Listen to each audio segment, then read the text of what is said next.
Bonsoir à tous. À la une de ce journal, 7 ans après la destruction de leurs maisons et cultures, aucune indemnisation n'a été versée à une bonne France de la population installée sur le site de construction d'une ligne de transport électrique à Yaoundé. Victimes d'expropriation pour cause d'utilité publique, elles ont bloqué les travaux pour dénoncer le non-paiement de leurs droits. Qu'est-ce qui explique la lenteur dans le processus d'indemnisation? Explication au cœur de ce journal. Considéré comme un bastion de l'opposition congolaise et théâtre d'une violente répression il y a 6 ans, le département du Poul fait l'objet d'une opération séduction du président sortant, Denis Sassou Nguesso, candidat à la prochaine élection présidentielle prévue le 21 mars 2021, envisage d'apporter la paix et le développement dans cette localité, mais les attentes des Congolais sont bien plus nombreuses. Évocation en ouverture de ce journal.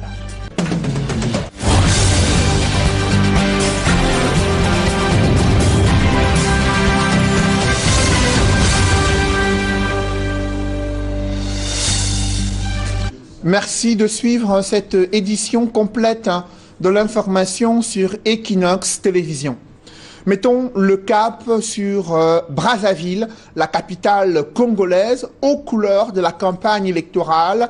Des milliers d'affiches des candidats sont observées dans les principales artères de cette ville, dans l'attente des meetings des Congolais, égrènent de nombreuses préoccupations sur lesquelles devraient se pencher ces candidats à la prochaine élection présidentielle prévue le 21 mars 2020. Ils s'expriment dans ce reportage de nos envoyés spéciaux Eric Watat et Gladys Sidé. Brazzaville, c'est son histoire. Avec le mémorial Pierre Savorgnon de Brazza, le père fondateur de la ville de Brazzaville, il est l'une des figures de l'expansion coloniale française ici. Sa statue est érigée dans le 3e arrondissement, non loin de la mairie. À Brazzaville, pour se déplacer d'un bout à l'autre de la capitale, taxis et minibus sont mis à contribution. Un secteur d'activité qui connaît son lot de difficultés. C'est difficile pour déplacer, pour quitter la maison, ailleurs, pour aller travailler, c'est difficile par rapport au transport. Là, on nous a donné le malaise. Ils ont supprimé les effectifs dans les bus commerciaux, dans les bus particuliers. Nous sommes fatigués. Moi, avant que je me suis né, le président avait déjà commencé à diriger le Congo. L'activité des mototaxis a été suspendue ici il y a peu en raison de nombreux accidents de la circulation enregistrés. Au chapitre des doléances chez les jeunes, les étudiants de l'université Marien Ngouabi évoquent l'amélioration des conditions d'études et la réduction du taux de chômage. Nous faisons cours dans des mauvaises conditions. Là même tout à l'heure, il y avait eu coupure d'électricité. Nous sommes dans un amphithéâtre qui compte 1600 places, mais nous sommes deux fois à plus de 1600 étudiants. Donc, et la chaleur, 2000 précisément. Depuis que nous sommes à la fac, depuis 2017, jamais de bourse. On a plusieurs arriérés de bourse. Et là, on nous oblige d'avoir, je ne sais pas, les 16 de moyenne pour avoir la bourse. Donc, la bourse n'est pas pour tout le monde. On n'a pas assez d'entreprises qui peuvent accueillir le jeune. Parce que ici, c'est plus la relation. Quand il y a la relation, tu peux avoir le travail. Si tu n'as pas la relation, tu ne peux pas avoir le travail. Donc, c'est ce que nous, on veut éviter. Nous, les jeunes, on souffre. On a besoin du boulot, on a besoin de gérer aussi notre futur. On ne peut pas laisser que notre futur parte comme ça, demain on l'a vagabondé. Si on pouvait nous donner des possibilités de pouvoir avoir du travail, ça serait bien. Le Congo-Brazzaville se bat pour sortir d'une profonde crise économique dans laquelle le pays est plongé depuis de nombreuses années. Cependant, le processus est ralenti par plusieurs facteurs, parmi lesquels la crise sanitaire du coronavirus qui a récemment poussé les autorités à prendre un certain nombre de restrictions, dans les marchés notamment où les jours d'ouverture ont été réduits.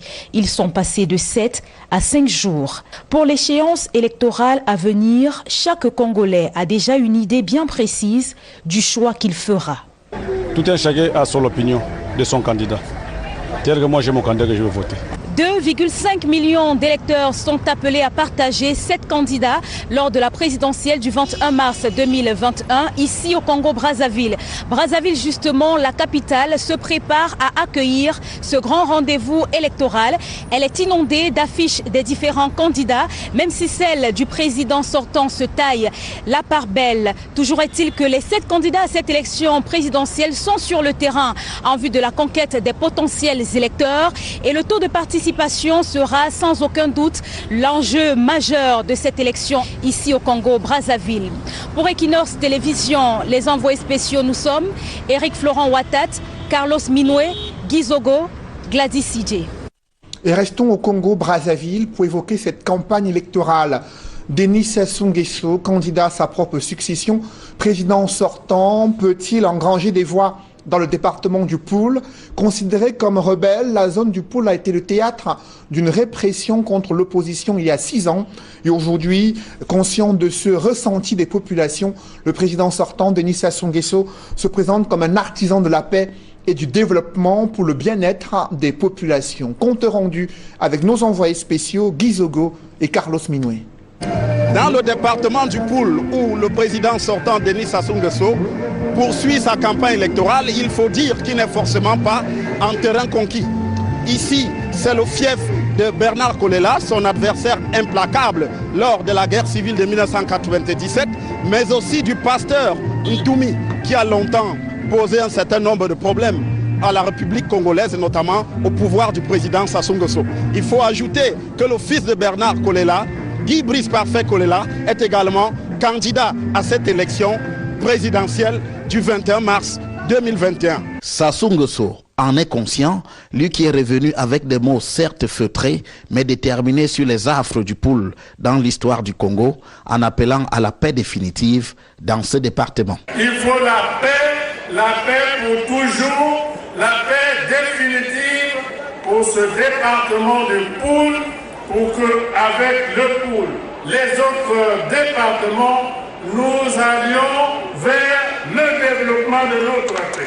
Le président congolais, candidat à sa propre succession, insiste aussi sur les points essentiels qui devront conduire la République du Congo, notamment le département du Poul, vers des lendemains meilleurs. Il s'agit de l'agriculture, mais aussi de la poursuite du programme de municipalisation. Parmi les partisans du président congolais à Kinkala, le candidat du pouvoir est perçu comme celui qui est à même de consolider le dynamisme des populations de cette région, déjà très impliquées dans l'agriculture et l'élevage. Aujourd'hui, nous pensons que c'est le président Denis Sassou Nguesso qui porte effectivement ces espérances, qui porte cette vision, avec qui nous sommes convaincus de passer du stade théorique au stade pratique. Grâce au camarade Denis Sassou Nguesso, nous allons sans doute intensifier notre marche nationale vers le développement parce qu'il a une vision claire et cohérente du devenir de notre nation. De même, les pro-Sassou, qui plébiscitent son projet de société, ne doutent pas qu'il remportera le scrutin du 21 mars prochain sans coup férir. Son projet de société a intéressé la population du Poul.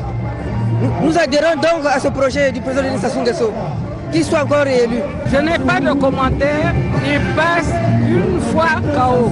C'est donc un Sassou Nguesso résolument en mode reconquête dans le département du Poul qui s'est adressé ici à ces populations et qui va donc poursuivre sa campagne électorale en se rendant désormais dans le nord du Congo.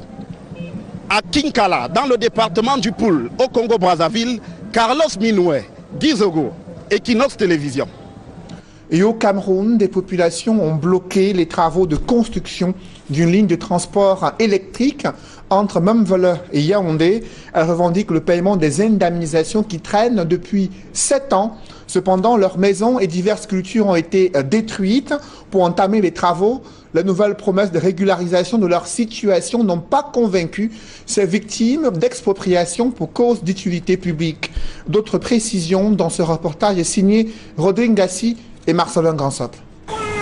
Pas d'indemnisation, pas de travaux. Le refus catégorique d'une population qui crie à l'injustice. Elle estime avoir été flouée dans le cadre du projet de construction de la ligne de transport de l'électricité produite à Mamvele. Là où nous sommes, c'est là où il y a les gros trous. C'est mon terrain. Il y avait la cacarelle là. C'est là que je me battais pour pousser mes enfants. Ils sont là, ils sont comme ça, tu vois. Les enfants que tu vois là. Donc ils ne savent là où aller et comment faire. Vous regardez la maison d'un Camerounais à Yaoundé. Maintenant, vient t'enlever sans t'indemniser. Vous voulez que je fasse quoi? Yaoundé. Heureusement qu'il y a un grand jeu en haut. Après avoir subi diverses pertes, les victimes attendent désespérément le paiement de leurs indemnisations. J'ai 3 maisons. Maintenant qu'on dit qu'on va nous enlever, on nous envoie où? On va aller vivre où? Si on ne nous indemnise pas, le fil ne peut pas passer en haut de nos maisons. C'était occupé par les artémisias, une plante qui coûte cher, médicinale. On est venu raser comme ça tout. Je ne peux pas imaginer le préjudice qui a été causé. Je suis veuf, j'ai des enfants que j'ai nourris. Je peux mourir s'ils ne me payent pas. Les avocats, tout, plus de 500 mètres carrés. Pour faire entendre leur voix, ces victimes d'expropriation pour cause d'utilité publique ont bloqué les travaux, obligeant les responsables de EDC à descendre sur le terrain. Je voudrais prendre l'engagement devant vous que le Premier ministre, chef de gouvernement, m'a instruit d'accélérer votre indemnisation. Ça, l'argent est déjà là. Dès que le décret sort, je viendrai vous payer. Je voudrais votre indulgence. Mais je vous dis que avant que la vraie ligne passe, vous serez déjà indemnisé. Mais il faut commencer par mettre les pylônes. Les populations ne l'entendent pas de cette oreille et disent avoir suffisamment patienté pour se laisser prendre à un nouveau piège. On va attendre, vous dites que vous faites passer les pylônes. Pour vous, c'est finir avec le projet est parti.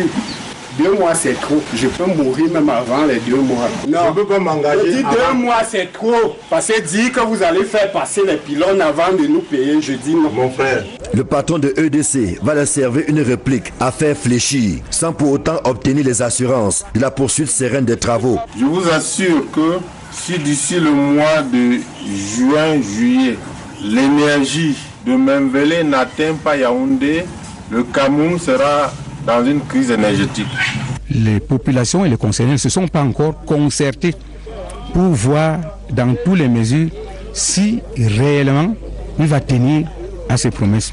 Avant Afanoyo 2, dans le 3e arrondissement de Yaoundé, ce sont les populations de Kolzok à Simalène qui se sont soulevées récemment pour exiger le paiement de leurs indemnisations. Des remous qui empêchent l'achèvement de la construction de la ligne de transport d'électricité entre Niabizan dans le sud et Yaoundé dans le centre, lequel achèvement conditionne le fonctionnement à plein régime de la centrale du barrage de Memvele, devant injecter pas moins de 211 MW dans le réseau. Les populations sont conscientes de ces enjeux, mais pour elles, ventre affamé n'a point d'oreille. Une affaire à suivre. Vous ne pouvez pas, si je ne vois rien sur mes yeux. Je vous invite à présent à vivre le calvaire des usagers sur la route nationale numéro 5, notamment le péage situé dans l'arrondissement de Mandjo, là où la route s'est complètement dégradée durant les week-ends. C'est une file d'attente des voitures qui s'étend sur plus de 2 km. Des usagers s'interrogent sur la destination des frais de péage pour constater cette dégradation avancée de la route sur la nationale numéro 5. Des précisions dans ce reportage est signé Julienne Berthe-Bissaille et Jacquino Molon. Au village Lala, les populations et usagers de la route sont presque habitués à ce spectacle tous les week-ends. De longues files d'attente de véhicules d'automobilistes se rendant à l'ouest du pays. Un scénario observé également tous les dimanches dans le sens retour Bafoussam-Douala. Pour cause, l'incivisme de certains automobilistes. Parfois, les véhicules cherchent toujours à doubler. En doublant, il y a les camions qui montent, ça crée l'embouteillage. Et aussi les véhicules qui cherchent à forcer pour circuler rapidement pour arriver à Douala. En raison de la densité du trafic dû à cet incivisme, la plupart des usagers passent des heures sur place sans bouger d'un pouce, causant ainsi des retards sur les arrivées à destination des voyageurs. Samedi passé, à partir de Loé, Carrefour, jusqu'à Kola Carrefour, l'embouteillage était grand là-bas. Je suis quitté à Loum à 16h, arrivé à Mandjo à 19h. Parfois dépités, certains usagers font les 100 pas en attendant l'heure de départ. Pour les petits transporteurs reliant les villages voisins, c'est un manque à gagner dans leur chiffre d'affaires et une charge supplémentaire en carburant. On fait des 4 du temps dans l'embouteillage, de péage jusqu'au niveau de Carrefour Loéla. L'embouteillage et de péage jusqu'au niveau de Kola. C'est très grave. Bien, le petit peu de carburant que tu as mis peut-être pour avoir 5 francs avec, Tu dépenses tout dans l'embouteillage. Tu renfles le moteur sur place pendant 2 heures de temps, 3 heures de temps. Au-delà des embouteillages dus à l'incivisme, il y a le mauvais état de la route à un poste de péage qui génère pourtant des centaines de millions de francs CFA.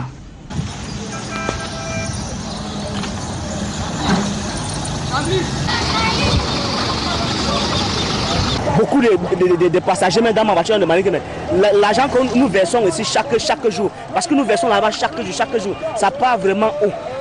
Puisqu'on ne parvient pas à arranger, ne serait-ce que même le péage. C'est au niveau du péage qu'il y a les nids de poules partout. Franchement, ça nous met mal à l'aise. Moi, je ne sais vraiment pas. Dans cette galère, les usagers de la route Douala-Bafoussam-Douala devront encore prendre leur mal en patience, espérant voir certains revenir en de bons sentiments, en respectant l'ordre de passage au poste de péage du village Lala.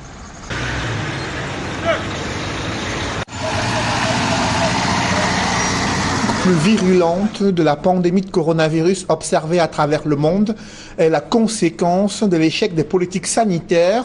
C'est du moins le diagnostic du professeur Didier Raoul. Ce célèbre infectiologue français et microbiologiste décrypte les causes de la survenance de la deuxième vague d'épidémie de Covid-19. Il esquisse des pistes de solutions pour contenir cette épidémie. Le professeur Didier Raoul s'exprime dans ce reportage signé Mathilde Akemazou et Nadine Yambou. S'exprimant une nouvelle fois sur la résurgence de la pandémie mondiale de coronavirus, le professeur Didier Raoul n'est pas allé de main morte pour critiquer les mesures de restriction prises par les pays pour lutter contre le virus. D'après l'infectiologue français, ces mesures jugées inefficaces n'ont pas contribué à stopper la progression de la maladie. Les mesures que nous avons prises de distanciation ou de lavage des mains ou de nettoyage à l'alcool ont probablement eu un rôle bénéfique sur la disparition des infections respiratoires et digestives, mais pas du tout sur le Covid. Et donc, ça veut dire que toutes les mesures que nous avons prises jusqu'à présent pour contrôler le Covid sont totalement inefficaces. Selon le professeur Didier Raoul, le manque de connaissances sur l'épidémie et les moyens de riposte ont favorisé l'échec des politiques sanitaires. Dans son argumentaire, le microbiologiste met en avant une récente étude des chercheurs chinois effectuée sur des malades près d'un hôtel de Hong Kong au tout début de la pandémie. Il révèle des différents modes de contamination qui auraient échappé à la communauté scientifique. Il y a eu des gens qui ont été contaminés jusqu'à 200 mètres des personnes infectées. Et donc, ça peut expliquer pourquoi on n'a jamais démontré ça pour les autres virus respiratoires. Cette distance incroyable qu'il peut y avoir entre les cas infectés et les cas qui vont être infectés peut expliquer pourquoi nos mesures sont toutes en réalité vaines, parce que nous n'avons pas les moyens d'empêcher que des gens à 200 mètres de là puissent être infectés, puisqu'aucun moyen nous permettrait de faire ça, sauf à mettre tout le monde en prison. Et encore, même si on les met dans des prisons individuelles, vous voyez ce qui s'est passé avec les visons, à la fin tout le monde est infecté. Bien plus, les multiples alertes données par son équipe et lui sur la circulation des nouveaux variants ont tout simplement subi des foudres au sein du comité scientifique européen. L'erreur majeure des gouvernements, c'est que la plupart d'entre eux n'ont jamais pensé par eux-mêmes. Ils n'ont agi que par imitation de ce que faisait le voisin. Et donc c'est seulement quand les Anglais ont dit « mais attendez, nous maintenant 90% des trucs c'est quelque chose de nouveau » que les gens ont commencé à regarder ce que les autres disaient. C'est parce que, plutôt que de regarder les données, d'analyser les données, eh bien, ils écoutaient ce que disaient leurs voisins. Alors ils disaient non, nous on n'a pas, et vous n'avez pas, donc il n'y en a pas. C'est de la tradition orale, antérieure à la tradition écrite, si vous voulez. C'est de l'imitation de comportement qui est carrément celle des primates. Pour une meilleure lutte contre la maladie à coronavirus, le professeur Didier Raoul propose une étude approfondie du virus et ses mutations. Il appelle les dirigeants à maximiser sur le dépistage et la prise en charge des cas positifs. Par la même occasion, adopter des mesures en fonction des réalités de chaque pays. Dans le reste de l'actualité, un collectif d'organisations de la société civile ne cache pas son inquiétude au sujet de la persistance des tensions dans les régions du nord-ouest et du sud-ouest. Il pointe un doigt accusateur sur le manque de volonté politique et l'absence de suivi des enquêtes commanditées pour faire la lumière sur les allégations de violation des droits humains.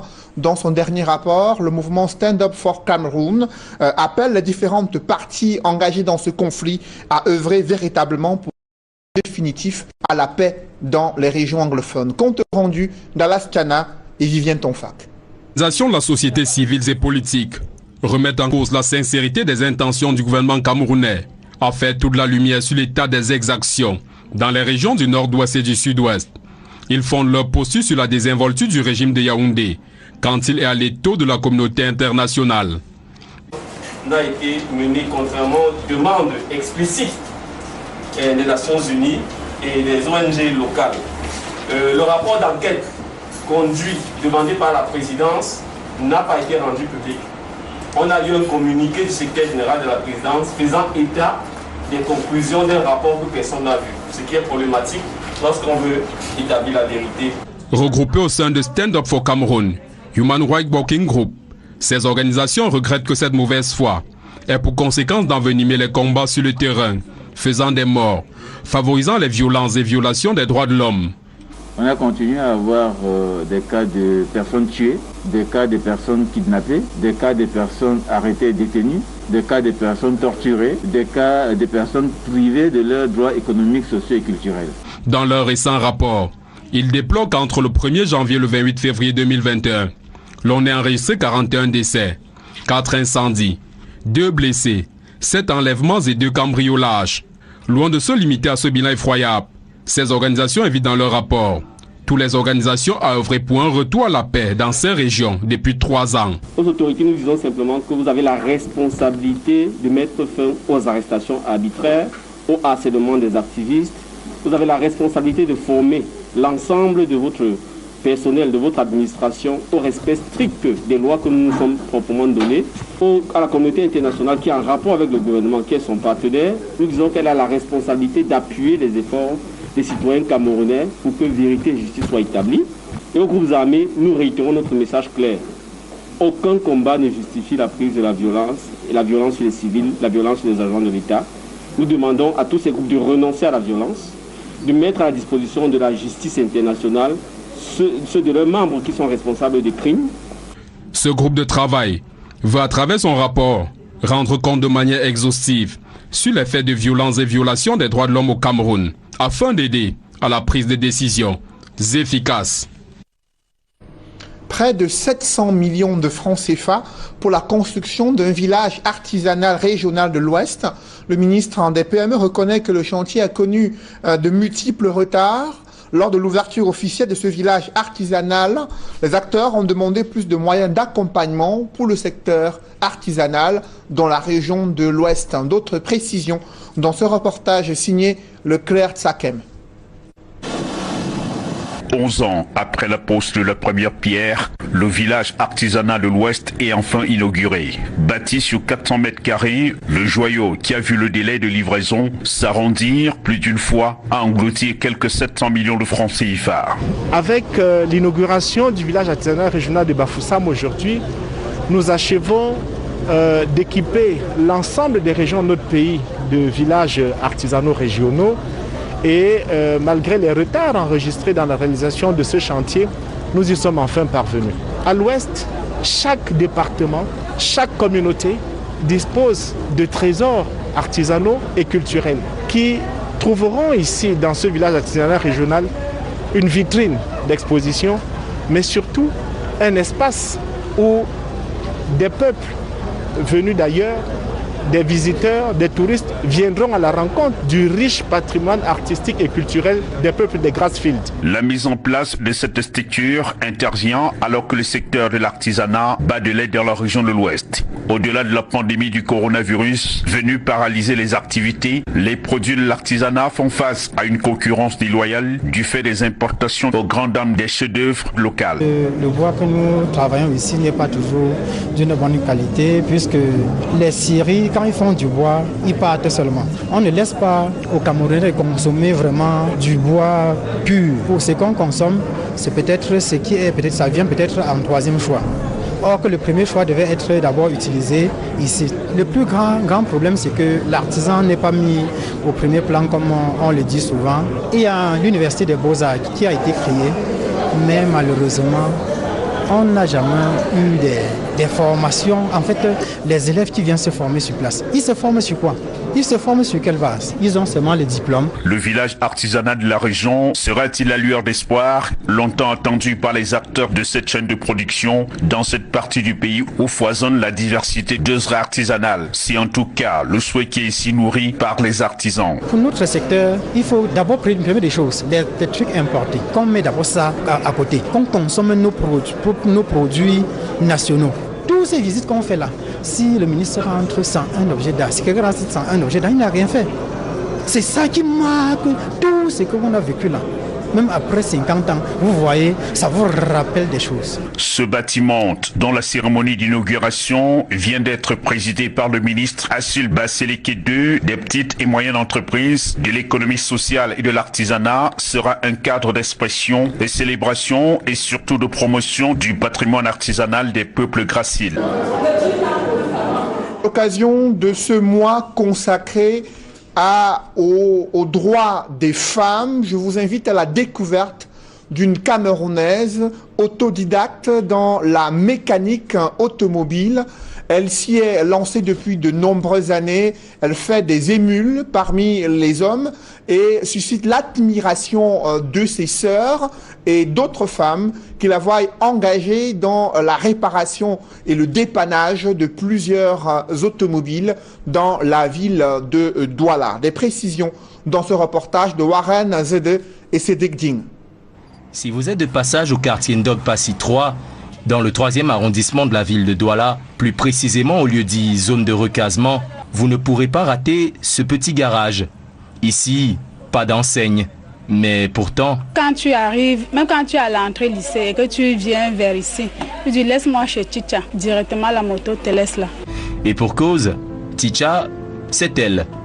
Germaine Fouté, propriétaire de l'un des garages les plus reconnus de la zone.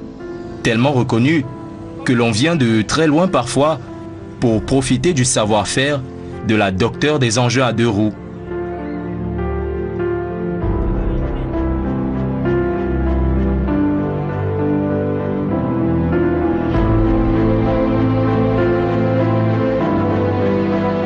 C'est le bon travail qui m'amène ici. Même quand j'ai crevaison en 2 côtés, je préfère pousser ma moto pour coller ici. Parce qu'ici, elle fait du bon travail. Et quand elle colle ma roue, vraiment, je suis assuré. Je peux faire même 6 mois, 7 mois, sans plus avoir de crevaison.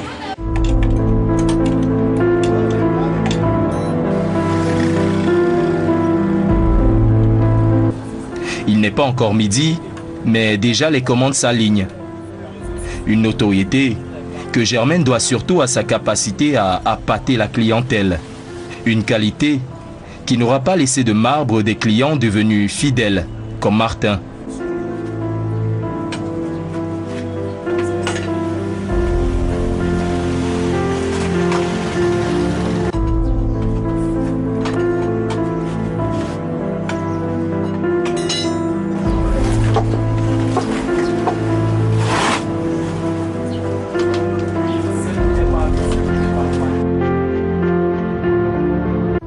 Ce qui fait sa force, c'est le bon travail et l'honnêteté et la gentillesse.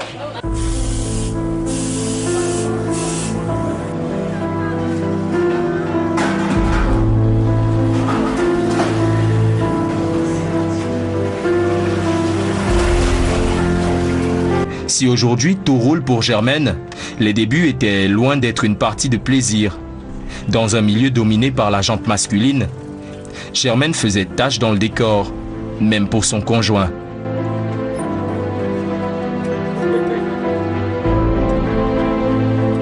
notre mari. C'est pas bizarre pour lui de voir sa femme faire un métier entre guillemets. En fait, au début, comme je l'ai tantôt dit, il n'acceptait pas puisqu'il n'avait pas confiance. Quand je prenais même une vessie déjà un peu en mauvais état, je pompe soit même pour le client, il refusait. Quand je me suis lancée, c'est là que lui-même a compris que j'étais sérieux dans ce que je faisais.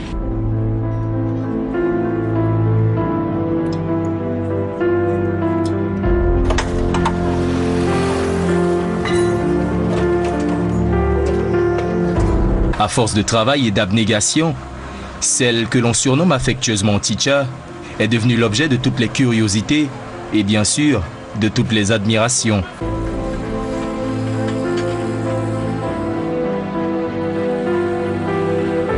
Même mes clients l'apprécient. Mes clients l'apprécient tellement parce qu'ils veulent la voir vraiment travailler.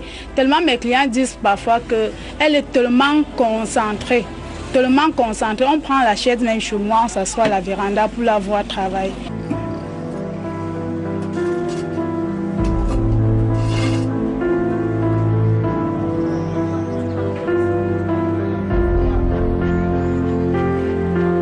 Une admiration que suscite la maman de 3 enfants, que souvent ces derniers ont du mal à comprendre.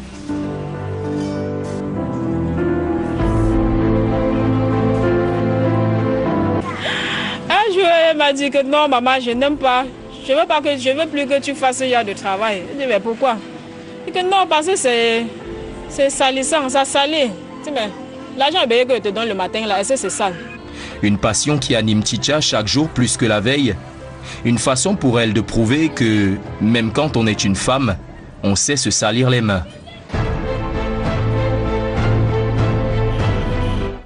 Mesdames, messieurs, c'est la fin de ce journal. Merci de l'avoir suivi. Juste après cette édition de 20h, retrouvez Serge Alain Autou et ses invités pour le débrief du journal sur le plateau d'Equinox Soir. Serge Alain.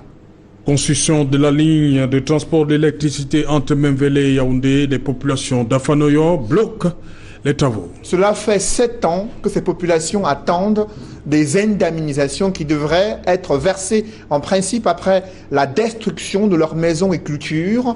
Mais depuis lors, cela traîne. Exaspérées de cette situation, elles ont décidé de manifester en bloquant les travaux. La présence du directeur général de l'EDC n'a pas suffi à les convaincre. Et vous l'avez suivi, Théodore Sangou, qui prévenait que si les travaux ne sont pas achevés d'ici juillet 2021, le Cameroun risque de faire face à une crise énergétique. Mais les populations, elles, ne l'entendent pas de cette oreille, car ça fait 7 ans qu'elles attendent leurs indemnisations et elles ont du mal à comprendre pourquoi ça traîne. C'est Alain. Voilà, madame, monsieur, c'est dans l'essentiel. Equinox Soir, deuxième partie. Bonne soirée à vous, Cédric. Je vous souhaite une bonne soirée, Serge Alain. Rendez-vous demain. 20h. Dans un instant, madame, monsieur, la suite. Equinox Soir.